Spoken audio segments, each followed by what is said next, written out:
So welcome back guys. Now we are going to start the very first chapter of strength of material, and the chapter name is, my dear, it is loads and its effects. And when we are talking about loads and its effect, my dear, so load की जब हम बात करते हैं in general, मैं जब भी student से पूछता हूँ as per my experience is concern, तो जब भी मैं लोड की बात करता हूँ तो स्टूडेंट के मुंह से की बात निकलती है sir force force force. Means load का सिंपल मीनिंग लोग समझते हैं कि force, but my dear load इतनी सिंपल टर्म नहीं है। Load is a very very vast term, मतलब इसका बहुत गहरा मतलब है। सिर्फ फोर्स या कपल इसका मतलब, सिर्फ फोर्स इसका मतलब नहीं होता। तो माय डियर अगर हम बात करें लोड का जनरल मीनिंग, आपने बहुत बार सुना होगा कि ट्रांसफार्मर फेल हो गया लोडिंग ज्यादा होने की वजह से। इसका मतलब ये कभी नहीं है कि कोई बंदा गया और ट्रांसफार्मर के ऊपर उसने 5-5 किलो के बट्टे रख दिए जिससे वो फेल हो गया, नहीं, बिल्कुल नहीं। They are talking about electrical load. तो लोड सिर्फ मैकेनिकल नहीं होते, लोड और भी हो सकते हैं। कुछ लोग बोलते हैं ना भाई आज बहुत लोड है दिमाग में, कुछ काम मत बोलो।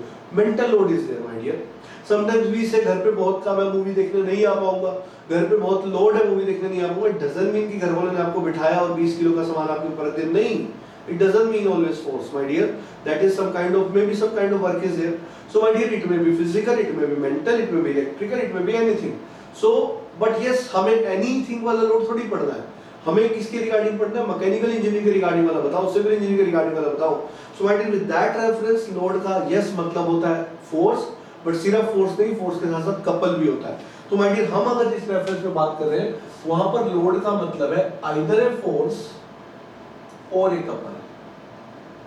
Either a force or a couple. So my dear, if we are talking about this, either a force or a couple, so my dear, now we are going to classify these loads into different categories. So देखते हैं किस तरह के classification loads के होते हैं। My dear, loads के 3 तरह के क्लासिफिकेशन हमें पढ़ने हैं। पहले क्लासिफिकेशन पे आ रहा हूँ। The very first type of classification is with respect to time. When we are talking about with respect to time, my dear, it is classified into 2 categories, and the very first category is static load. The second category is dynamic load. Static load is further classified into 2 loads, my dear. One is dead load, second is gradually applied load. In short form, it is GAL.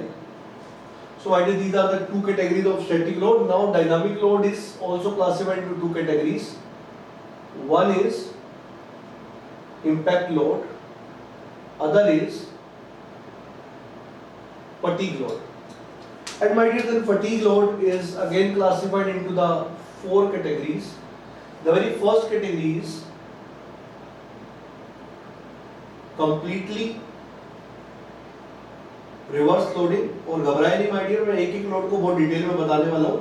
ऐसे सिर्फ नाम नहीं रख रहा हूँ, पहले आपको बता रहा हूँ क्लासिफिकेशन, फिर हम देखेंगे एक-एक लोड को। Second categorization is, it is my dear repeated loading. Third category is my dear fluctuating loading, and the fourth one is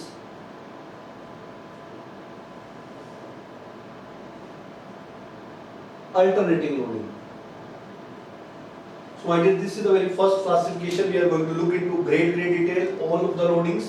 So सबसे पहले with respect to time, time के रिस्पेक्ट में ऐसे लोड जो टाइम के respect में कम very करे या वेरी नहीं करे, स्टैटिक लोड, या कम रेट से वेरी करे, ये ऐसे लोड जो ज्यादा रेट पे वेरी करे, they are dynamic load. Static load is of 2 types, dead load and gradually applied load. सबसे पहले देखते हैं डेड लोड क्या होते हैं।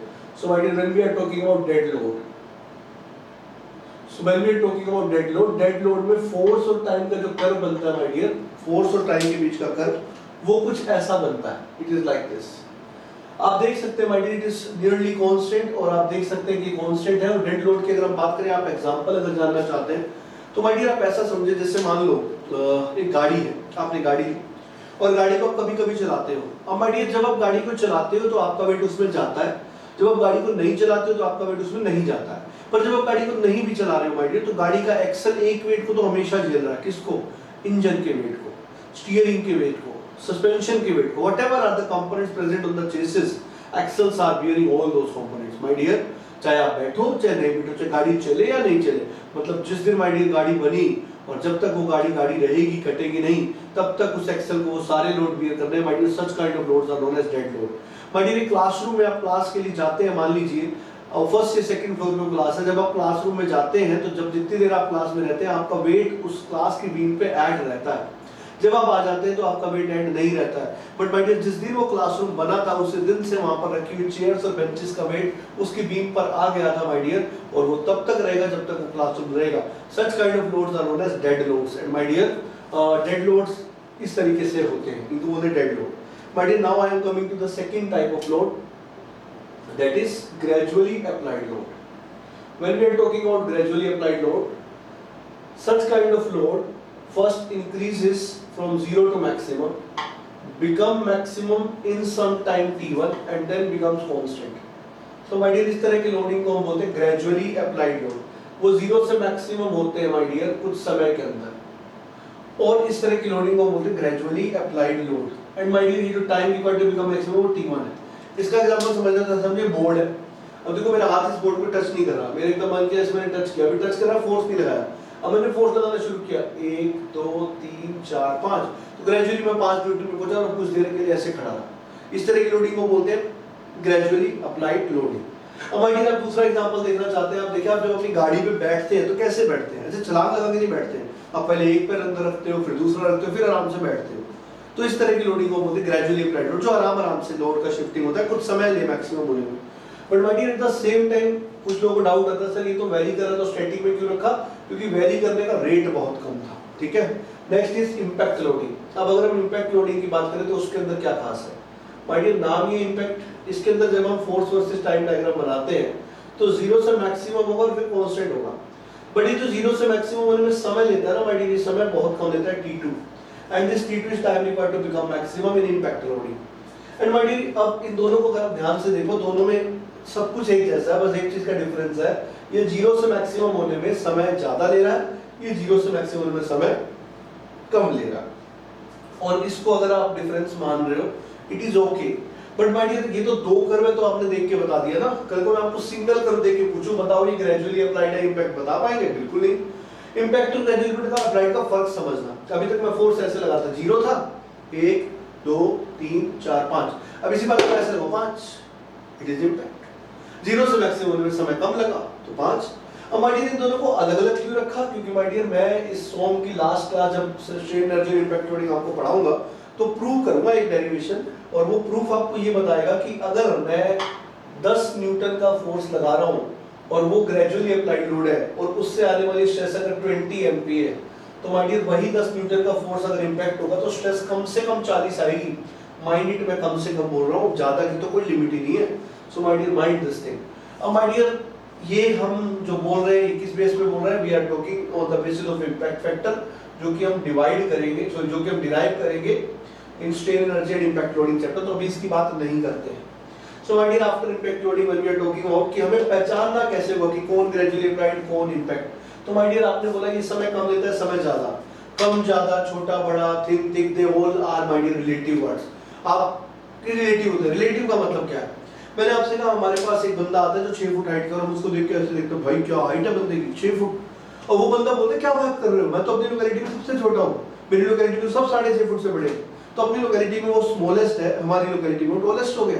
So my dear, this is known as relative. तो आप यहाँ पर किसी को कम ज्यादा बोल रहे हो तो वो रिलेटिव वर्ड्स है। My dear, thin cylinder, thick cylinder, thin और थिक आप ऐसे किसी को नहीं बोल सकते, दैट डिपेंड्स। किसी के लिए जो थिक है आपके लिए थिन हो सकता है, that depends my dear, relative words आते हैं। सो ऐसे केस के अंदर एक क्राइटेरिया डिसाइड होता है कि इससे कम ये बोलेंगे, इससे ज्यादा ये बोलेंगे। तो माय डियर, यहाँ पर भी एक क्राइटेरिया डिसाइड है। यहाँ पे क्राइटेरिया है, अगर time required to become maximum is less than t/2, तो ऐसी लोडिंग को माय डियर हम इंपैक्ट लोडिंग बोल देते हैं। और अगर time required to become maximum is 2t, कुछ जगह पे 3t भी लिखा होता है, तो ऐसी लोडिंग को हम ग्रेजुअली अप्लाइड लोडिंग बोल देते हैं। अब प्रश्न ये उठता है कि ये बड़े वाला t क्या है? तो ये बड़े वाला t है my dear, this is time period. This is time period for फोनोनिकल वाइब्रेशन. ओके, लिख नहीं रहा हूँ, आई फिल आप वैसे समझ रहे हैं. T is time period for phononical vibration.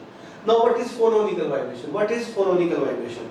So my dear, I would like to tell you that, for example, let us say I am taking a duster, and in this duster there are a large number of atoms and molecules are there, and in material science you will learn that except 0 Kelvin सभी atoms और molecules अपनी position पर पड़े-पड़े ऐसे vibrate करते रहते हैं.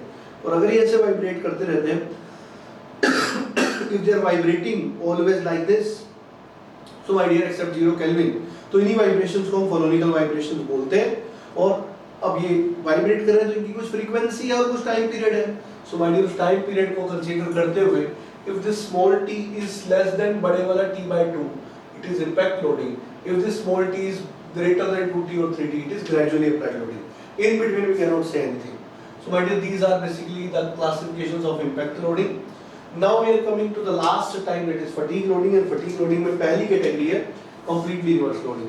Completely reverse loading को my dear standard case भी कहा जाता है फटीग लोडिंग का. It is completely reverse loading. ये स्टैंडर्ड केस भी कहलाता है फटीग लोडिंग का. कंप्लीटली रिवर्स लोडिंग की पहचान ये होती है माय डियर कि अगर हम F वर्सेस T का डायग्राम बनाएं तो माय डियर कुछ ऐसा बनता है कि जो मैक्सिमम और मिनिमम के मैग्नीट्यूड है वो बिल्कुल सेम हो. कंप्लीटली रिवर्स मतलब बिल्कुल बदल जाना. आज +5 तो कल -5. तो माय डियर, अगर मैक्सिमम का मैग्नीट्यूड मिनिमम के मैग्नीट्यूड के बराबर है तो ऐसी लोडिंग को कंप्लीटली रिवर्स लोडिंग कहते हैं. अभी एग्जांपल की बात नहीं कर रहा, जब हम पढ़ेंगे ना फटीग लोडिंग तो एग्जांपल सारे बताऊंगा मैं. My dear, second type of fatigue loading is repeated loading. My dear, repeated मतलब नई शुरुआत. और शुरुआत होती है 0 से. आपने देखा होगा, हम अपने कॉलेज में जाते पढ़ना भूल जाते हैं, फिर कभी-कभी 20-25 दिन बाद घर वाले कोई ऐसी बात बोल देते हैं जिसको सुन के हमें अपने ऊपर गुस्सा आता है कि यार मैं क्या कर रहा हूँ, जिंदगी खराब कर रहा हूँ, पढ़ना चाहिए मुझे. जोश आता है, नहाने धोते हैं और पढ़ने बैठ जाते हैं. पढ़ने बैठकर क्या करते हैं, किताब उठाएंगे, सबसे आसान सब्जेक्ट की इंट्रोडक्शन खोल के बैठ जाएंगे. हमें अच्छे से पता है इंट्रोडक्शन से कुछ नहीं आना, पर पढ़ेंगे भाई. ये सोचते हैं कि बिल्कुल नई शुरुआत 0 से होनी चाहिए. फिर इंट्रोडक्शन पढ़ेंगे, 1.5 पेज पढ़ने के बाद हमें ऐसा एहसास होगा कि आज बहुत हो गया, कल से पढ़ेंगे. फिर कल आता है, फिर 20-25 दिन बाद the cycle repeats, but always it repeats from introduction, never it goes to the next chapter.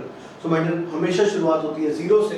तो अगर किसी फोर्स की मिनिमम वैल्यू जो है वो अगर 0 हो तो इस तरह की लोडिंग को हम रिपीटेड लोडिंग बोलते हैं. पहचान है माय डियर, मिनिमम का magnitude 0. So my dear, next is the third type, third category. Here is fluctuating loading. My dear, when we are talking about fluctuating loading, तो फ्लक्चुएटिंग में आपने देखा होगा वोल्टेज फ्लक्चुएट होती है. जब वोल्टेज फ्लक्चुएट होती है तो लाइट कभी ज्यादा आती है, लाइट कभी कम आती है. लाइट कभी ज्यादा आती है, लाइट कभी कम आती है, बट आती लाइट ही है. ऐसा कभी नहीं होता अभी लाइट आ रही है फिर अंधेरा आना शुरू. नहीं माय डियर, आती लाइट ही है. सो माय डियर, इस तरह की लोडिंग को हम फ्लक्चुएटिंग लोडिंग बोलते हैं. बट कहना क्या चाहता हूं मैं यहाँ से कि मैग्नीट्यूड तो चेंज होगा पर डायरेक्शन नहीं. सो माय डियर, मैग्नीट्यूड तो चेंज होगा पर डायरेक्शन नहीं. तो मैक्सिमम वैल्यू लेटर से +5 है, मिनिमम वैल्यू लेटर से +2 है. So magnitude is changing but direction is not. Such kind of loading is known as fluctuating loading. And my dear, the last one is alternating. So alternating loading, if you are talking about, my dear, नाम ही alternate, तो एक positive और एक negative हो तो sure है. But फिर फर्क क्या है, कंप्लीटली रिवर्स लोडिंग से क्या अलग है? my dear, मैक्सिमम मिनिमम का मैग्नीट्यूड सेम होना बराबर नहीं है. हो सकते हैं +5 हो या -2 हो.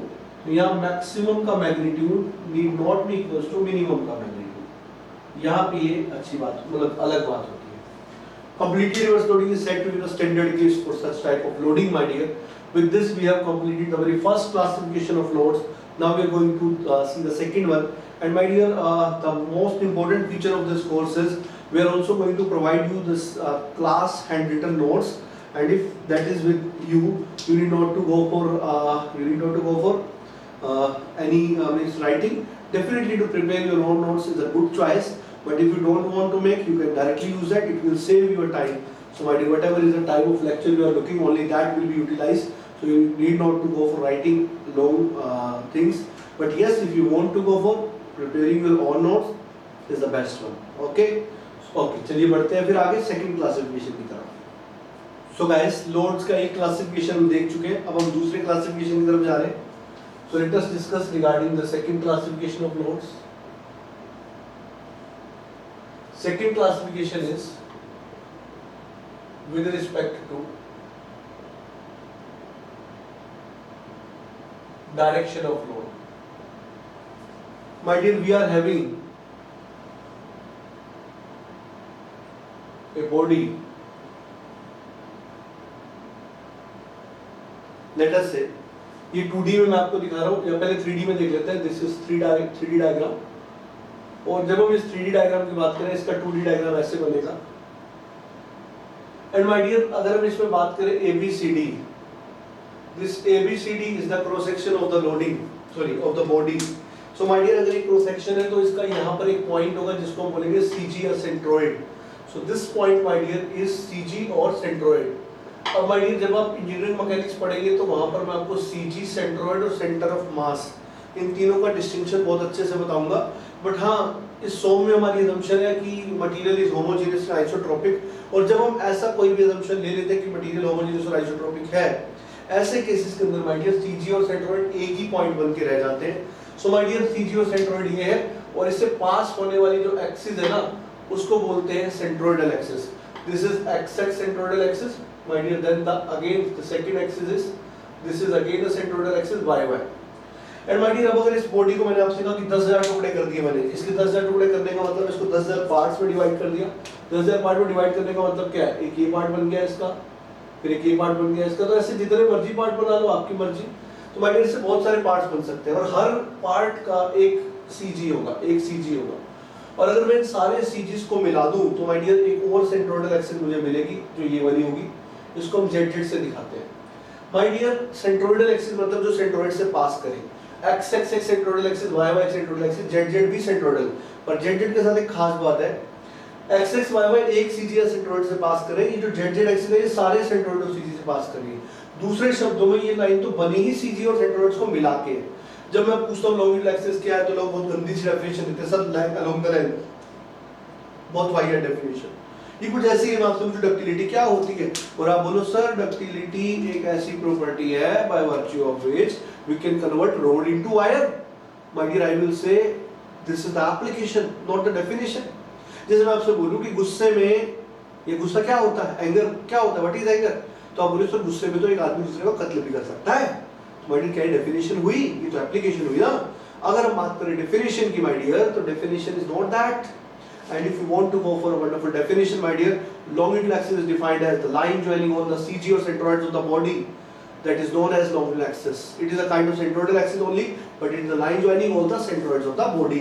So my dear, this is longitudinal axis.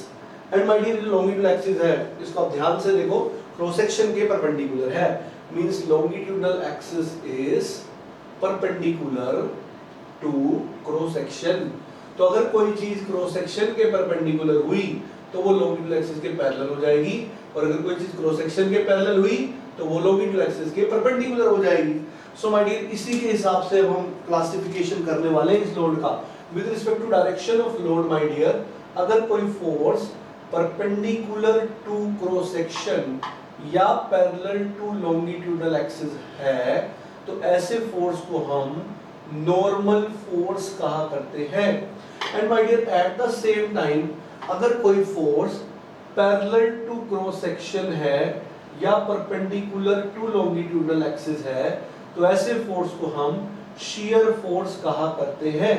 And my dear, when we are talking about normal and shear, once again I will be giving you some examples. For example, I am making a force here. This is the force P1, this is another force P2, and this is another force P3. When we are looking into these three forces, all the forces are parallel to longitudinal axis, perpendicular to cross section, so they are normal forces. And my dear, out of all of these normal forces, P1 is a force which is passes through CG or centroid. So my dear, out of normal forces, there are some forces which passes through CG or centroid. Out of all the normal forces, those forces which passes through CG or centroid, they are said to be axial loads. They are said to be axial loads. And my dear, all those forces which do not pass through CG or centroid, they are said to be eccentric axial load. They are said to be eccentric axial loads. They are said to be eccentric axial loads.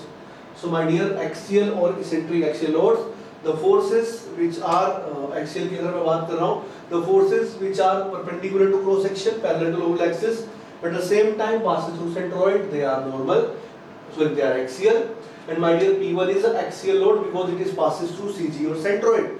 But my dear, at the same time जो P2 और P3 है वो normal तो है, पर ये CG और centroid से पास नहीं कर रहे, तो इनको eccentric axial load बोलेंगे. They are known as eccentric axial load. Short form में यहाँ लिख रहा हूँ axial load, eccentric axial load. And my dear, similarly shear is classified into two categories. shear दो तरह के आ सकते हैं, forces की वजह से, couple की वजह से. forces के कारण आने वाले को हम बोलते हैं transverse shear load. They are transverse shear load. In short form they are TSL. My dear, here the shear may be because of couple, that is known as torsional shear. That is known as torsional shear. And my dear, अगर हम transverse shear load की बात करें, torsion को भी नहीं पढ़ेंगे क्योंकि हमने कपल का जिक्र भी नहीं किया अभी तक, इसको बाद में देखेंगे. ट्रांसवर्स shear लोड की बात करें तो मैंने आपसे कहा अगर यहाँ पर मैं कुछ फोर्स दिखाऊं जो क्रॉस सेक्शन के पैरेलल हो, जैसे मैंने यहाँ पे फोर्स दिखाया which is V1 parallel to cross section, फिर मैं एक फोर्स यहाँ पे दिखा रहा हूँ V2, फिर मैं एक फोर्स यहाँ पे दिखा रहा हूँ this is V3. तो आप देखें जो V1 V2 V3 है, V1 V2 और V3 ये तीनों क्रॉस सेक्शन के पैरेलल हैं. So my dear, ये तीनों के तीनों जो फोर्सेज हैं इनको हम बोलेंगे they are basically transverse shear loads. And my dear, out of these three there is one force which is passes through CG or centroid and other two are not passing through CG or centroid. तो ऐसा shear load, ऐसा transverse shear load जो CG और centroid से पास करता है उसको बोला जाता है डायरेक्ट ट्रांसवर्स shear लोड, और ऐसा ट्रांसवर्स shear लोड जो सीजी और सेंट्रोइड से पास नहीं करता है उसको बोला जाता है eccentric transverse shear load. It is known as eccentric transverse shear load. So as I told you, this is direct TSL, this is eccentric TSL. And my dear, this classification is very very important. और पूरे जो chapter है आपका simple stress and strain उसमें यही classification चल रहा है और इसी पे पूरा खेल चलेगा. तो my dear, this is the second classification. सोम में एक पार्ट में ये क्लासिफिकेशन इंपॉर्टेंट है, दूसरे पार्ट में जो एसएमडी वाला उसमें थर्ड क्लासिफिकेशन. जो पहला क्लासिफिकेशन आपने देखा वो मशीन डिजाइन में ज्यादा काम आएगा मैकेनिकल वालों को, और यस सिविल वालों के लिए जस्ट उसका इंट्रोडक्शन ही पढ़ना है, बहुत ज्यादा उसमें जाने की जरूरत आपको है नहीं. सो माय डियर, चलिए अब देखते हैं हम थर्ड पार्ट की तरफ. थर्ड पार्ट क्या है and let us see the third part. Okay, देखते हैं क्या है. चलिए माय डियर, लोड का थर्ड क्लासिफिकेशन हम देख रहे हैं. Third classification of load is now in front of you with respect to area of loading. With respect to area of loading, my dear, they are classified into two categories. One is concentrated point loads. Second is distributed loading. When we are talking about concentrated point load, it is further classified into two categories.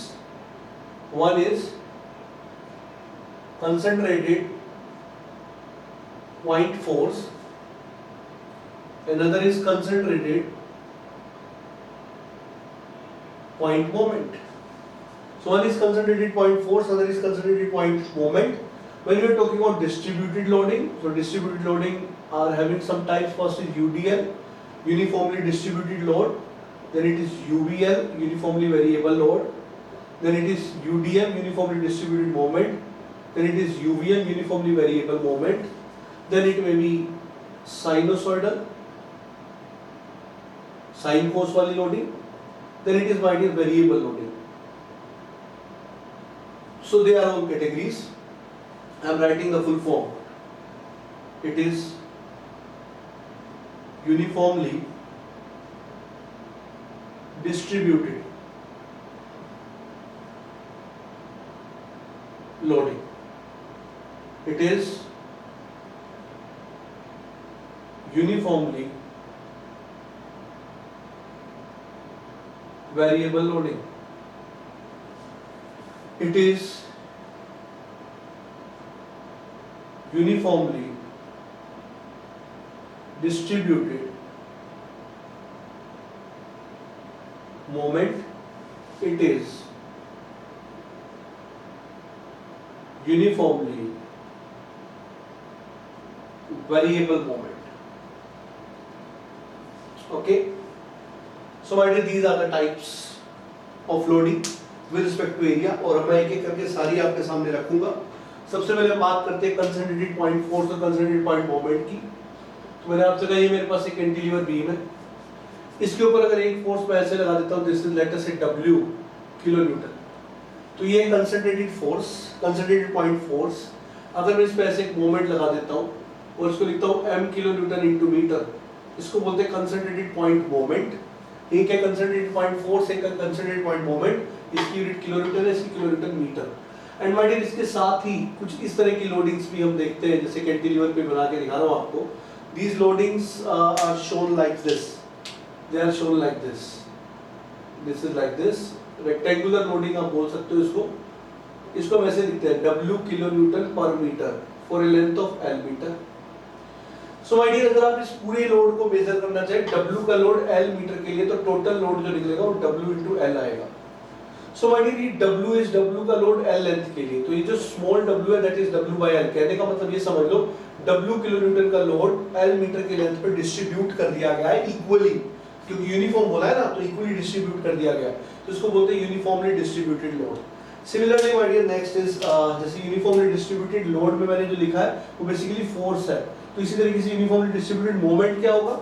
Uniformly distributed moment का मतलब है कि m kilo newton metre का moment L length पे distribute कर दिया गया, तो उसको हम ऐसे दिखाएंगे छोटे छोटे मोमेंट्स करके, जैसे वहां छोटे छोटे फोर्स दिखा दिए, छोटे छोटे moments. And my dear, they are m kilo newton metre is the unit of moment, per unit metre is for distributing. अब इसको m को m से काट मत देना, अगर आप काट दोगे तो फोर्स की यूनिट बन जाएगी, तो इसलिए ये बेसिकली ये मोमेंट बता रहा है, ये डिस्ट्रीब्यूशन बता रहा है। ओके, तो ये दोनों एक ही जैसे ही है, बस एक फोर्स है और एक मोमेंट, इतना ही फर्क है माय डियर दोनों के अंदर। So my dear, next we are going to discuss regarding uniformly variable loading. And when we are talking about uniformly variable loading, my dear, when we are talking about uniformly variable loading, it means जो uniformly vary कर रही हो। uniformly vary होने का मतलब है uniform rate पे change होना। भाई constant तो नहीं है, vary तो कर रही है, पर uniform rate पे, जैसे यहाँ 0 है, यहाँ हो गई W किलो न्यूटन पर मीटर, तो ये L लेंथ के अंदर इतना vary कर रही है। So इसका वेरिएशन का रेट क्या है? वेरिएशन का रेट अभी W का वेरिएशन आया L लेंथ के अंदर, तो L लेंथ के अंदर वेरिएशन है W का, एक के अंदर आएगा W by L का, तो this is the variation rate which is uniformly applied. Okay, this is uniformly variable loading. Similarly my dear, when you are talking about uniformly variable moments, तो इसी तरीके से अगर आप मोमेंट दिखाओगे तो यूनिफॉर्मली वेरिएबल मोमेंट हो जाएगा। इट इज स्टार्टिंग फ्रॉम 0, फिर बढ़ता जा रहा है, बढ़ता जा रहा है, बढ़ता जा रहा है, this becomes m kilo newton metre per metre. My dear, then we are coming to sinusoidal loading. If you are talking about sinusoidal loading, those kind of loadings are given like this, W sin pi x by L। ऐसी loadings के अंदर my dear हमें दो चीजें पता होनी चाहिए, एक तो साइन का कर्व कैसा होता है, साइन का कर्व ऐसा होता है 0 पाई 2 पाई 3 पाई। अब my dear, जैसे ही हम पुट करते हैं x को L, हमें मिल जाएगा WXX is equals to W sin pi। And my dear, जैसे पुट करते हैं x को 0, हमें मिल जाएगा WXX is equals to W sin 0। कहने का मतलब ये, जब बीम की लेंथ x 0 से L होगी तो लोड जो है साइनोसॉइडल लोडिंग 0 से पाई तक चली जाएगी। मतलब अगर एक सिंपली सपोर्टेड बीम में ऐसे दिखा दूं आपको लाइक दिस, तो ये जो लोडिंग बनेगी ऐसे साइन का आधा कर्व आ जाएगा पाई जितना, इस तरीके से हम दिखाएंगे। और यही कल को हमें कोई बोल दे कि WXX जो है W sin 3 pi x by L है, तो माय डियर ऐसे केस के अंदर हम बीम के ऊपर जब बनाएंगे तो वो 3 पाई जितना बना देंगे, pi 2 pi 3 pi. Okay, so this is that kind of loading which you were expecting. So we have basically explained all except variable. What is variable loading? My dear, अब variable का मतलब है कुछ भी अलग तरह का डिस्ट्रीब्यूशन। किसी ने कहा एक्सपोनेंशियल लोडिंग है, ऐसे किसी ने कहा पैराबोलिक है, तो ऐसा कुछ भी दे दे variable loading. So my dear, this is the third classification and mind it, this is going to be used in SFDs, BMDs. वहाँ पर इन सारे केस के SFD, BMD आपको दिखाऊंगा, बहुत डिटेल में देखने वाले my dear strength of material. और अगर आपने ढंग से पढ़ा, this is my promise to you, you will be in love with the subject as it is a wonderful subject, my dear. Okay, so I am just a medium to transfer this subject to you. So guys, whatever we are going to study is really wonderful in strength of material. You are going to have a wonderful experience here. So just keep watching. बढ़ते हैं आगे. Classification पूरा हुआ, अब हम couple के बारे में जानेंगे थोड़ा सा. चलिए देखते हैं. So guys, now we are going to look into couple. Couple क्या होता है देखते हैं. चलिए. We are going to discuss couple.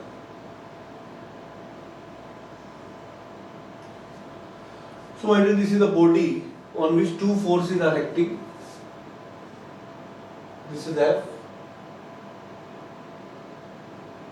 One more F. So my dear, ये जो दो फोर्स हैं, two equal and opposite forces separated by a distance, they will constitute a couple. So these are two equal and opposite forces separated by distance will constitute a couple. And my dear, इन दोनों के बीच का जो distance है वो D है, let us say. This is D. तो couple को हम define करेंगे, this is F into D. Couple is F into D. अब my dear, जो couple है वो वेक्टर क्वांटिटी होती है. और अगर वेक्टर है तो इसकी डायरेक्शन भी होगी, पर जब भी मैं डायरेक्शन के बारे में पूछता हूँ तो स्टूडेंट फील्स इस अच्छा वही तो बताना है क्लॉकवाइज है कि anti clockwise. But my dear, जो क्लॉकवाइज और एंटी क्लॉकवाइज होते हैं, they are sense of rotations. They are sense of rotation. तो ये डायरेक्शन ऑफ रोटेशन नहीं होता, ये होता है sense of rotation. So my dear, अगर ये sense of rotation होता है तो direction क्या है? Direction is given by right hand thumb rule, my dear. Directions are given by right hand thumb rule. And my dear, right hand thumb rule says कि obviously बात आप देख रहे हो कि sense of rotation में अपने finger को घुमाओ, thumb will give you the direction, and here the direction is inward. Okay? So my dear, when we are talking about this couple, generally एक question और उठता है कि ये जो couple है ये कौन से point के about काम करेगा? क्या वो इस मिड पॉइंट O के अबाउट काम करेगा? मिड पॉइंट मतलब ये डिस्टेंस D/2, ये डिस्टेंस भी D/2, या फिर वो किसी ऐसे पॉइंट के अबाउट काम करेगा जो कि यहाँ पर होगा, जो होगा O डैश, जो कि यहाँ से D1 और यहाँ से D2 डिस्टेंस पे है. ऐसा भी हो सकता है. एंड माय डियर, या फिर वो किसी तीसरे पॉइंट के अबाउट काम करेगा जो कि वो डबल डैश है, और ये वाला जो डिस्टेंस है वो डबल डैश और इसके बीच, दैट इज D3, है ना? ये भी हो सकता है.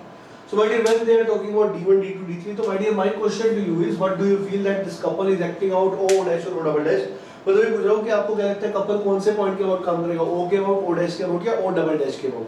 So my dear, generally लोग confuse होते हैं, कुछ लोग बहुत एकदम clearly answer होते हैं, सर O के about होगा, कुछ लोग बोलते हैं सर पता नहीं लग रहा क्या बोल रहे हो आप. तो मैंने कहा चलो एक काम करते हैं, हम क्या करते हैं इस couple का effect देखते हैं. Couple का effect मतलब moment of a couple. So my dear, अगर moment of a couple देखेंगे, सबसे पहले point O के about. तो O के अबाउट जब देखोगे तो मोमेंट होता है फोर्स इनटू परपेंडिकुलर डिस्टेंस, और जिस पॉइंट या एक्सिस के अबाउट देख रहे हो, फोर्स को उसी पॉइंट या उसी एक्सिस के अबाउट घुमा देना होता है. तो माय डियर, इस पॉइंट के अबाउट देखना है तो फोर्स को जब इसके अबाउट घुमाओगे तो ऐसे ही तो आएगा. My dear, this is clockwise, साफ साफ दिख रहा है, तो आप लिख दोगे क्लॉकवाइज को प्लस मान लो या माइनस, आपकी मर्जी है. तो it is F into D/2. इस फोर्स का मोमेंट इस पॉइंट के अबाउट ये भी ऐसा आएगा क्लॉकवाइज, तो आप एक बार फिर लिख दोगे plus F into D/2. So the answer is F into D. So my dear, this is the moment about point O. अब मैंने कहा कि अगर हम इसी moment को about some point O dash देखते हैं तो क्या होगा? So my dear, this O dash point when we are talking about this O dash point, so my dear, the distance is D1 and D2, you know. और अगर आप देखेंगे तो moment फिर से वैसे ही निकालोगे, force into perpendicular distance, तो आप की बात आएगा plus F into distance is D1, F into D1. And फिर दूसरा वाला फोर्स F into D2, क्योंकि पॉइंट अभी भी उसी तरीके से है कि क्लॉकवाइज ही दोनों आएंगे, तो plus F into D2 and D1 plus D2 is D, again F into D is the answer. अब मैंने कहा चलो दिल रख लेते हैं, एक बार O डबल डैश के बाहर भी निकाल ही लेते हैं. O डबल डैश पॉइंट ये नीचे आ गया, तो इसके लिए जब निकालोगे तो F will create clockwise only और प्लस F डिस्टेंस हो जाएगा D plus D3 and this F will create this in this direction. क्यों? क्योंकि माय डियर, वो डबल डैश है, पॉइंट की तरफ घुमाना होता है ना, पॉइंट के अबाउट घुमाना होता है. सो माय डियर, जब पॉइंट इधर है तो पॉइंट की तरफ इधर घूमेगा, यानी उधर से लेके आ रहे हैं. माय डियर, आपको बस इतना करना है, जैसे अगर ये फोर्स है इस पॉइंट के अबाउट निकालो तो इसकी तरफ घुमा दो, और इस पॉइंट के अबाउट निकालो तो इसकी तरफ घुमा दो। तो कई बार लोग कंफ्यूज होते हैं कि इस पॉइंट के अबाउट ऐसे लेके आ रहे हैं, वो नहीं करना है, ठीक है। So my dear it is going to be minus f into d3, minus क्यों, इस बार ये एंटी क्लॉकवाइज हो रहा है ना, तो answer is again f into d। तीनों बार माय डियर सेम आ रहा है आंसर, मतलब मोमेंट चाहे O के अबाउट हो, चाहे वो डैश के अबाउट हो, चाहे वो डबल डैश के अबाउट हो, it is same. It simply means that my dear the effect of this couple is same in terms of moment about all the points, so it is independent of points, and my dear ऐसी चीजों को जो independent of points effect show करती है, such kind of vectors are known as free vector. So I would like to give you a very important equation that couple is a free vector, and I would like to say one thing that the couple is a free vector, couple एक free vector होता है। And my dear ये question civil services में 2 बार आ चुका है, engineering services में भी और गेट में भी आने की इसकी तैयारी आपको मिल सकती है। You may get such kind of questions. And जैसा मैंने आपसे कहा, अगर ढंग से क्लासेस कर रहे हैं तो मोर देन 60% क्वेश्चन के लिए इंजीनियरिंग सर्विसेज में जो प्रीवियस ईयर्स है आपको शायद पेन भी नहीं चलाना पड़े, आप नॉर्मली आंसर कर दें, क्योंकि इंजीनियरिंग सर्विस में थ्योरी बेस्ड क्वेश्चन ज्यादा आते हैं। So my dear that is going to be a very very big advantage for you. So just keep watching, if you have any kind of doubt please ask me. Okay, तो बढ़ते हैं अब types of couple की तरफ। So guys, now let us discuss about bending couple and twisting couple। क्या होते हैं दोनों, देखते हैं इनको बहुत डिटेल में। So my dear, मैंने आपसे कहा मान लेते हैं कि हमारे पास एक बॉडी है और 3 डायमेंशनल व्यू मैं आपके सामने रख रहा हूँ, दिस इज 3D व्यू। और आपको पता 3D में जब हम क्रॉस सेक्शन बनाएंगे तो मैंने क्रॉस सेक्शन को तिरछा सा बनाया। जैसे मैंने आपको कहा ये मेरे पास एक मेंबर है, ठीक है, अभी 3D में। अब इसको अगर आप ऐसे रखोगे बोर्ड पर तो आपको दिख रहा है ना ये मेंबर है और ये इसका क्रॉस सेक्शन। अब क्रॉस सेक्शन जो बोर्ड के परपेंडिकुलर है, तो माय डियर बोर्ड के परपेंडिकुलर वाला जो क्रॉस सेक्शन है इट इज लाइक दिस। तो जो बोर्ड के परपेंडिकुलर वाला जो क्रॉस सेक्शन है माय डियर, उसको मैं ऐसे हवा में तो बना नहीं सकता ना, ऐसे बाहर की तरफ ऐसे नहीं बना सकता। 2D में 3D बनाना तो इसलिए उसको तिरछा दिखाते हैं ऐसे, इस तरह। मतलब मैं कहना चाह रहा हूँ जो क्रॉस सेक्शन है वो बोर्ड के प्लेन के परपेंडिकुलर है। सो माय डियर जो क्रॉस सेक्शन है, लेट अस से दिस इज ABCD, और इस क्रॉस सेक्शन के अंदर एक होता है CG या सेंट्रोइड, है ना, और इस CG और सेंट्रोइड से पास होने वाली जो एक्सिस है उसको बोलते हैं centroidal axis, this is XX। दूसरी centroidal axis this is YY। And my dear तीसरी इसी के अंदर अगर हम एक 2D डायग्राम बनाए तो 2D diagram is going to be like this and this is longitudinal axis. ये हम ऑलरेडी देख चुके हैं। अब मैंने आपसे कहा अगर इस मेंबर पे मैं 2 फोर्सेस लगा दूं, let us say I am applying 2 forces and they are 2 equal and opposite forces F and F, 2 equal and opposite forces separated by a distance and they will be constituting a couple। and my dear जो couple बना रहे हैं आपको साफ साफ दिख रहा है, अगर आप ध्यान से फील कर पा रहे हो तो this is a couple like this, इस तरीके से है। और इनका जो प्लेन है वो आपको दिख रहा है, this is the plane of board as it is। so my dear इस couple का जो प्लेन है वो प्लेन ऑफ बोर्ड है, और आपको साफ साफ दिख रहा है जो ये ABCD है ये प्लेन ऑफ क्रॉस सेक्शन है। तो ये जो कपल बना है और जो क्रॉस सेक्शन का प्लेन है वो एक दूसरे के परपेंडिकुलर है। आप इसको फील करना चाहते हो तो ऐसे देखें, ये मेरे पास बॉडी है, एक फोर्स लग रहा है ऐसे और दूसरा फोर्स लग रहा है ऐसे, 2 equal and opposite forces separated by distance. तो मैंने आपसे कहा था मैं हाथ पे इसको बना दूं तो ऐसे दिखेगा ये, है ना, ये कपल। तो अब देखो कपल का प्लेन ये है, जबकि क्रॉस सेक्शन ये रहा, क्रॉस सेक्शन का प्लेन, कपल का प्लेन, क्रॉस सेक्शन का प्लेन, couple का plane, and my dear both the planes are perpendicular to each other। if both the planes are perpendicular to each other, तो my dear अगर दोनों plane एक दूसरे के perpendicular हैं तो ऐसे कपल्स को बेंडिंग कपल्स बोला करते हैं। so my dear I would like to say you that if plane of cross section and या फिर plane of cross section is perpendicular to plane of couple, such couples are known as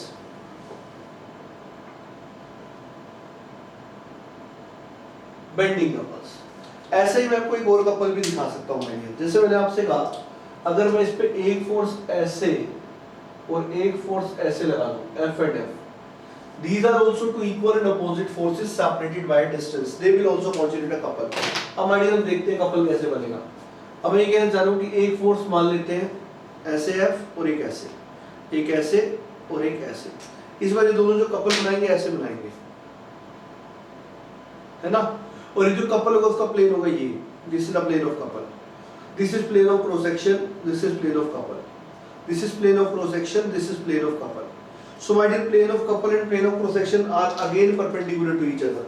So my dear, एक बार फिर से जो red वाले भी जो कपल बनाएंगे, तो रेड वाला जो कपल बनेगा that is also going to be a bending couple. ये भी एक bending couple है. क्लियर? आप एक चीज फील करें, ये जो बेंडिंग कपल मैंने बनाया, चाहे वो ब्लू वाला जो बेंडिंग कपल है वो तो आपको दिख रहा है एक्स एक्स एक्सिस के अबाउट ऐसे है, इट इज लाइक दिस, और रेड वाला कपल आपको दिख रहा है वाई वाई एक्सिस के अबाउट ऐसे है ना? और ये दोनों के दोनों कपल जिन फोर्सेस से बने वो सारे फोर्स क्रॉस सेक्शन के परपेंडिकुलर है, मतलब नॉर्मल फोर्स है. तो bending couples are made with the help of normal forces. इस बात को क्लियर रखें, बेंडिंग कपल नॉर्मल फोर्सेस की सहायता से आते हैं. पहली बात, they come because of with the help of normal forces, my dear. And also these are basically the couples about centroidal axis like xx and yy. They are the couples about the centroidal axis like xx and yy. And my dear, now if we are going to say that there are two more forces acting, one force is acting here in inward, other is outward. इन दो forces को देखेंगे my dear, तो ये कुछ ऐसे जैसे एक force लग रहा है इस बॉडी पे इनवर्ड मेरी तरफ, एक फोर्स बॉडी पे लग रहा है आउटवर्ड आपकी तरफ, एक मेरी तरफ एक आपकी तरफ, एक मेरी तरफ एक आपकी तरफ. तो भाई ये दोनों फोर्स भी इस तरीके का एक कपल बनाएंगे.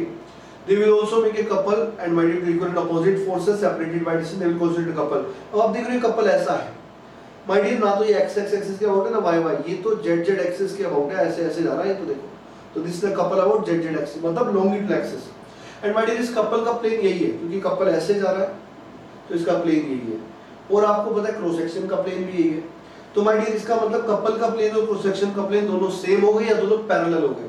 तो मैं बोलूंगा कि my dear for this the couple will be like this, couple को ऐसे दिखाएंगे. एंड माय डियर, जो कपल है, इस कपल के लिए अगर हम बात करें तो प्लेन ऑफ कपल और plane of cross section are parallel to each other. So I will write here that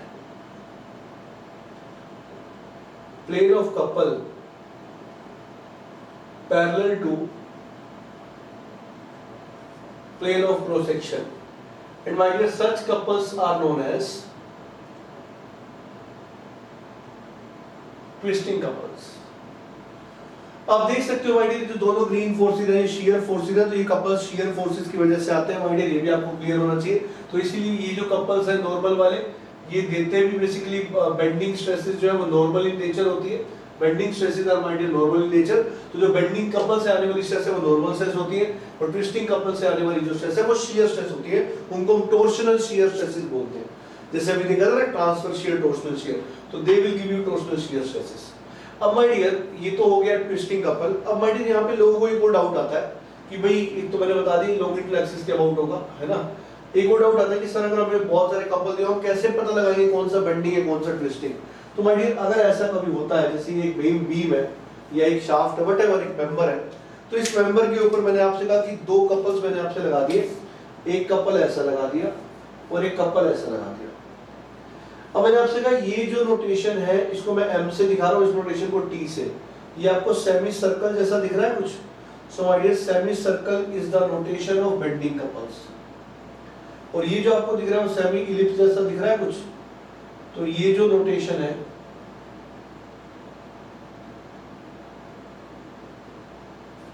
this is for twisting couple.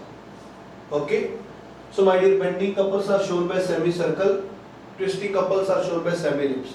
अब देखो, आपको पता है मैंने तीन सेंट्रोइडल एक्सिस का जिक्र किया है, xx yy और zz.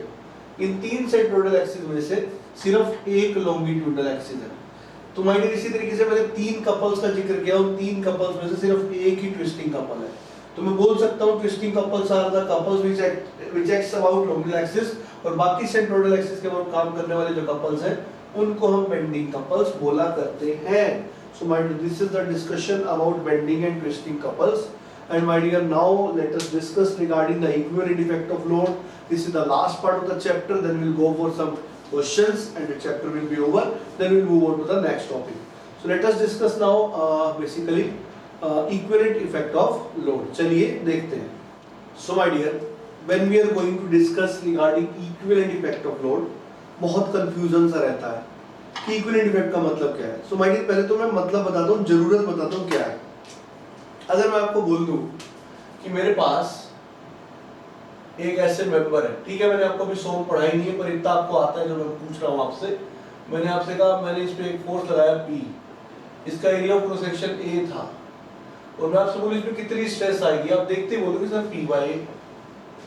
बट माय डियर इसी मेंबर पे अगर इसी फोर्स को मैंने आपसे बोलूं कि ये फोर्स ऐसे लग रहा है, ये लॉन्गिट्यूडल एक्सिस है, ऐसे लग रहा है P फोर्स यहाँ से E डिस्टेंस पे, और अब आपसे पूछूं बताओ क्या होगी स्ट्रेस, तो माय डियर शायद आपने इसका कोई फॉर्मूला याद नहीं किया हुआ होगा। सो माय डियर ऐसे फोर्सेस जो सीजी या सेंट्रोइड पे एक्ट नहीं कर रहे होते, ऐसे फोर्सेस के इफेक्ट हम यहाँ पर निकालने की बात कर रहे हैं, the forces which are not acting on CG और सेंट्रोइड ऑफ द बॉडी। तो ऐसे फोर्सेस के लिए हम देखना पड़ता है, इट इज लाइक जैसे अगर कोई फोर्स मैंने आपसे मान लो आपके हाथ को किसने पकड़ा और खींच दिया, अब उसका इफेक्ट मैं देखना चाह रहा हूँ, बताओ यहाँ क्या होगा। तो एक फोर्स का या तो सीजी और सेंट्रोइड पर या फिर किसी दूसरी सेक्शन पे इफेक्ट देखना, this is the need of this topic. तो देखते हैं चलिए क्या होगा। तो भाई सबसे पहला इफेक्ट जो हम देखने जा रहे हैं, that effect is basically for eccentric axial load, क्योंकि एक्सियल लोड का इफेक्ट तो ऑलरेडी आपने देख लिया, एक्सियल लोड तो सीधा सीधा Py स्ट्रेस दे देता है।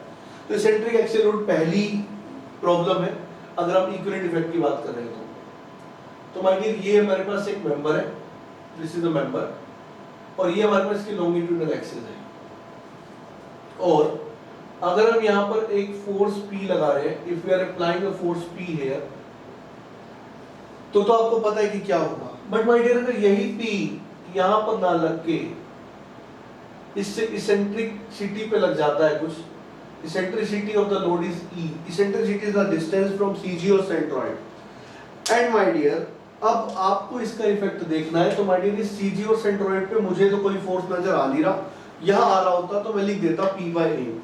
तो मैंने कहा देखो एक कंडीशन तो ये भी है कि फोर्स E डिस्टेंस पे लग रहा है, दूसरी कंडीशन ये भी तो है कि इस पॉइंट पे तो कुछ भी नहीं है ना। तो मैंने कहा एक काम करते हैं, इस पॉइंट पे एक फोर्स आगे लगा दो, एक फोर्स पीछे लगा दो। अब जो आपने एक आगे लगाया पीछे लगाया तो नेट कितना हो गया इस पॉइंट पे 0। सो माय डियर अब ये वाला P और ये वाला P, ये two equal and opposite forces and they are separated by some distance, they will constitute a couple my dear. And ये दोनों जो कपल बनाएंगे वो इस तरीके का कपल है, तो साफ साफ दिख रहा है। और एक बार फिर से plane of couple plane of board है, जबकि क्रॉस सेक्शन तो इसके परपेंडिकुलर ही होगा, तो इसका मतलब जो कपल है माय डियर ये कैसा कपल है, this is a kind of bending couple. तो अब अगर हम यहाँ पे ध्यान से देखें तो जो मेरे पास इक्विवेलेंट नेट इफेक्ट आएगा इस तरह के लोड का, वो कैसा आएगा अगर हम देखना चाहते हैं। So my dear that effect will come like this, ध्यान से देखेंगे, that effect will come like this. तो माय डियर एक तो ये वाला फोर्स बच जाएगा एज इट इज, जो बचना चाहिए मेरे पास, this is the force as it is, and one bending couple which is a constant in magnitude because this is P into E।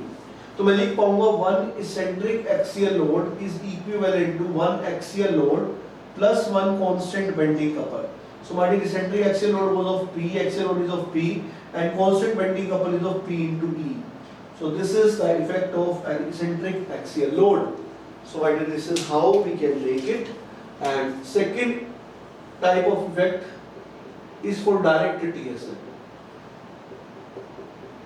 Direct TSL means direct transverse shear load। And my dear, when we are talking about direct transverse shear load, so my dear,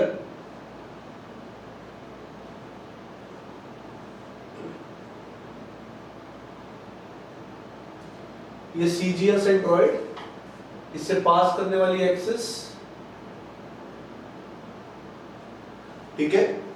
अब my dear अगर हमने यहाँ पर एक force लगाया हुआ है, पहले तो डायरेक्ट मतलब CG या सेंट्रोइड से पास करेगा, ट्रांसवर्स शियर लोड मतलब क्रॉस सेक्शन के पैरेलल होगा, तो ये एक फोर्स है जो कि डायरेक्ट TSL है।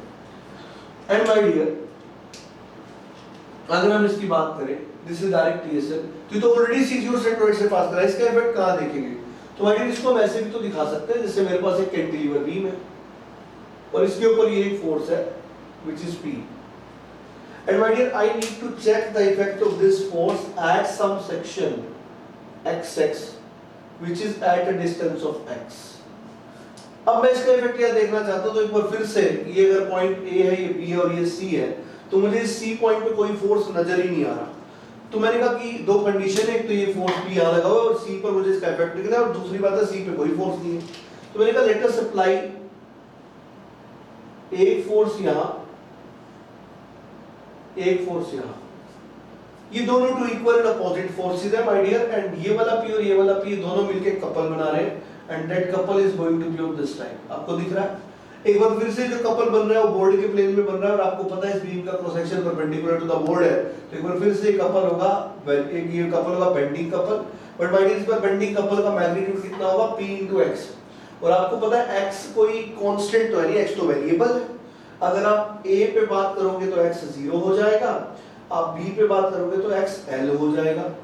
And my dear if this is the case, one direct DSL I will write here is equals to, भाई ये तो समझ आ गया ये बेंडिंग कपल बना रही है, ये P क्या है भाई, अगर ये P डायरेक्ट DSL है तो ये भी डायरेक्ट DSL है, क्यों भाई, मतलब तो यही हुआ ना कि अगर यहाँ पर एक क्रॉस सेक्शन होता लाइक दिस, तो इस वाले क्रॉस सेक्शन पे अगर हम देखते तो यहाँ पर भी तो एक डायरेक्ट DSL बन सकता था, तो भाई ये वही फोर्स ही तो है, मतलब ये P इस क्रॉस सेक्शन पे यहाँ से x डिस्टेंस पे चले जाओ तो इस क्रॉस सेक्शन पे जो डायरेक्ट DSL बन रहा है वही ये है, मतलब अगर ये डायरेक्ट DSL तो ये भी डायरेक्ट DSL, क्योंकि दोनों एक दूसरे के पैरेलल है भाई, अगर ये क्रॉस सेक्शन के पैरेलल तो ये भी क्रॉस सेक्शन के पैरेलल, ये सीधी से पास कर रहा है तो ये भी सीधी से पास कर रहा है, तो जो ये है वही ये है, तो आप लिख देंगे my dear one direct DSL is equivalent to one direct DSL plus one variable bending couple, this was constant, this is variable, so direct DSL was of P, direct DSL is of P, variable bending couple is of P into x, and this P into x may be 0,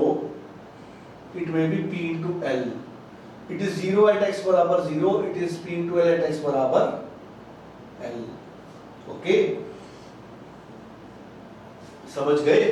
So my dear, this is how direct DSL effect can be seen, so this is effect of direct DSL, and my dear variable bending couple यहाँ पर देगा ये। अब हम एक आखिरी effect देखेंगे centric DSL का, और उसके बाद फिर हम क्वेश्चंस देखकर इस चैप्टर को कंप्लीट कर देंगे। चलिए माय डियर बढ़ते हैं आगे। So my dear, now we are going to see the effect of eccentric transverse shear load. When we are talking about eccentric transverse shear load my dear, so this is my member, this is the cross section, this is the CG or centroid, x is passing through, xx, yy, and my dear let us say now the force is applied at some eccentricity P. So my dear, obviously this is TSL, transverse shear load, because it is parallel to cross section. It is eccentric because it is not passing through the CG or centroid. And my dear, सबसे पहले तो इसको CG centroid पे लाएंगे जैसा हम पहले करते हैं हमेशा। तो CG और centroid पे लाने के लिए एक बार फिर देखो, CG और centroid पे तो कोई फोर्स नहीं है, तो मैंने कहा ऐसे केस में हम एक फोर्स लगा देते हैं नीचे इसकी डायरेक्शन में, एक फोर्स लगा देते हैं ऊपर इसकी डायरेक्शन के अपोजिट, और दोनों सेम पॉइंट पे, तो नेट अभी भी दोनों का जीरो ही है। अब आप ध्यान से देखें माय डियर, ये जो फोर्स है ये वाला P और ये वाला P, two equal and opposite forces separated by distance will constitute a couple, and this couple is in the plane of cross section only, so this is not a bending couple this time, this is a twisting couple this time, because the couple plane is parallel to the cross section plane. So my dear, आप लिख सकते हो one eccentric TSL is equivalent to, अब obviously बात है ये वाला P direct TSL है क्योंकि CG से पास कर रहा है cross section के parallel, so it is one direct TSL plus one constant twisting couple. One direct TSL is P into, sorry, it is P into E. Now my dear, अब अगर आपसे ये बोला जाए कि इसको अगर मैं इस फॉर्मेट में ले आऊं कि एक तो फोर्स लग रहा है P और एक लग रहा है कपल, इस तरीके से ट्विस्टिंग कपल, अब इस P का इफेक्ट किसी और सेक्शन पे देखना हो x डिस्टेंस पे, भाई ये A है, ये C है, ये B है, तो पिछला केस यही तो था, तो माय डियर वो क्या आ गया था, आपने देखा था कि भाई one direct TSL is further can be classified into two. This is one direct TSL and one variable bending couple. If you are looking at some other section, this is P into x, and my dear this will become 0 at x बराबर 0. It becomes P into L. Okay. So this is basically my dear the effects of load, equivalent effects of load. Okay, now with the questions this chapter will be completed my dear, और फिर हम बढ़ेंगे आगे। चलिए देखते हैं आगे। So guys now let us discuss some questions over this topic, load and its effect. So very first question I'm going to show you is, let us say we are having this figure in which A, B, B, C and C, D, they are three connected beams, and while here on, if we are saying that at point A, one force P and another force Q are acting. So I am asking that I want to see the effect on AB, BC and CD for P and Q. Okay. So my dear, if you are going to look into that, so चलिए देखते हैं forces की type बतानी है बस. मैंने आपसे कहा अगर AB का क्रॉस सेक्शन में सर्कुलर मान लो, कुछ और भी हो सकता है पर मान लो सर्कुलर, क्या जाता है आपका. सो माय डियर, जो P फोर्स है वो क्रॉस सेक्शन के पैरेलल है. ऑब्वियसली क्रॉस सेक्शन के पैरेलल ही तो है, और अगर वो क्रॉस सेक्शन के पैरेलल है तो वो कैसा फोर्स हुआ, ट्रांसवर्स शियर फोर्स.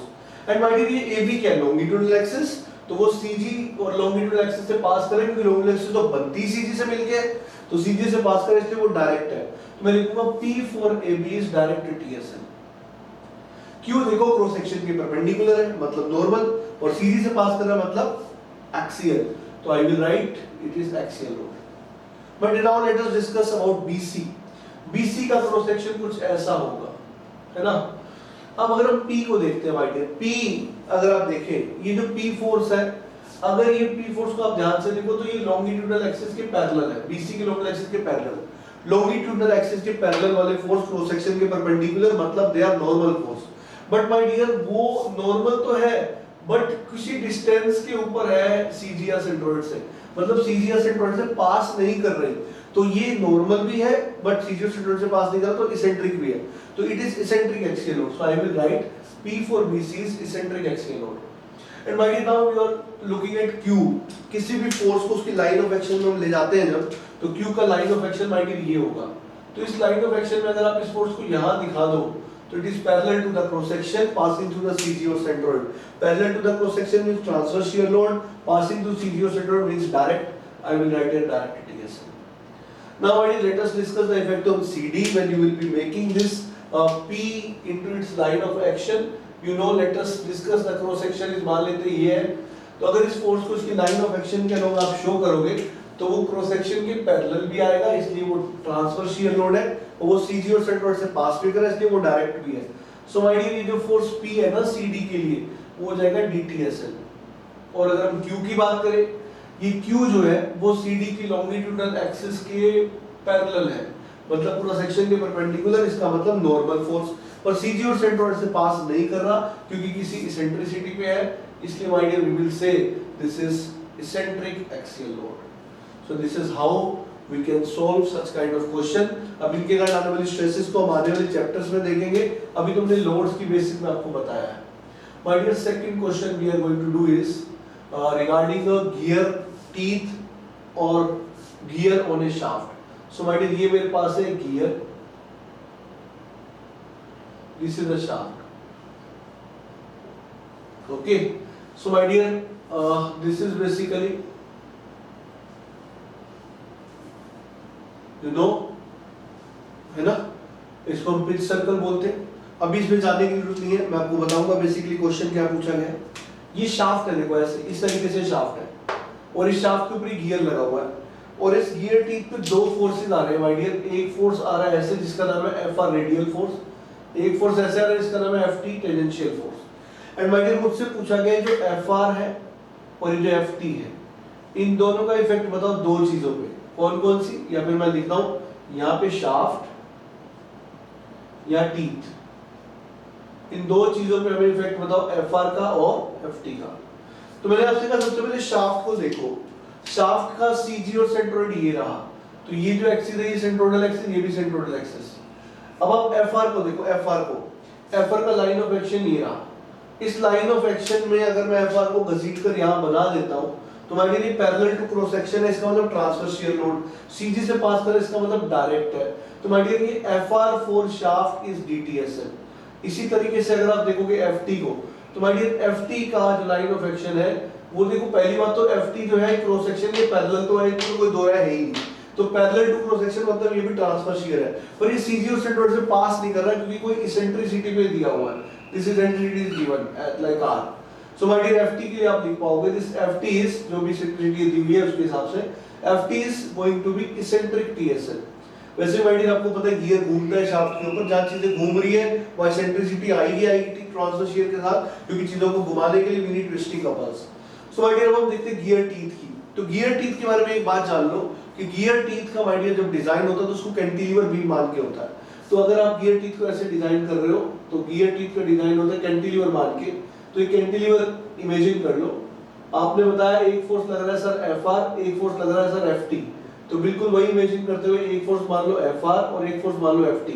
अब आप देख के बता सकते हो एफआर जो है वो एक्सियल कंप्रेसिव फोर्स है क्योंकि क्रॉस सेक्शन के परपेंडिकुलर लॉन्गिट्यूडल एक्सिस के पैरेलल, और एफटी जो है वो क्रॉस सेक्शन के पैरेलल और लॉन्गिट्यूडल एक्सिस के परपेंडिकुलर और सीजी से पासिंग। इसका मतलब एफआर को लिखूंगा एक्सियल लोड और एफटी को लिखूंगा direct transfer shear load. So this is the second question and my dear now I am coming to the third one, the last question for this class. And yes, definitely after every chapter or every one or two chapter you will be having some practice sessions also, and in those practice sessions I will be solving some good questions.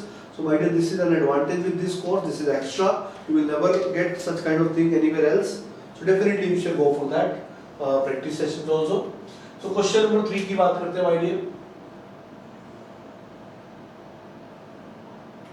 ये हमारे पास एक fixed frame है, यहाँ पर एक road और liver arrangement है और इस तरीके से है कि वो दोनों एक दूसरे के परपेंडिकुलर है, like this and this, they are perpendicular to each other 90 degree.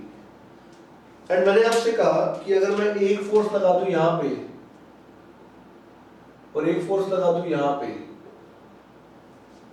दो फोर्स लग गए पी और क्यू, और मैं आपसे पूछूं कि अगर ये मेंबर है ए बी और ये मेंबर है बी सी, तो ए बी और बी सी के लिए माय डियर पी और क्यू क्या होंगे, है ना।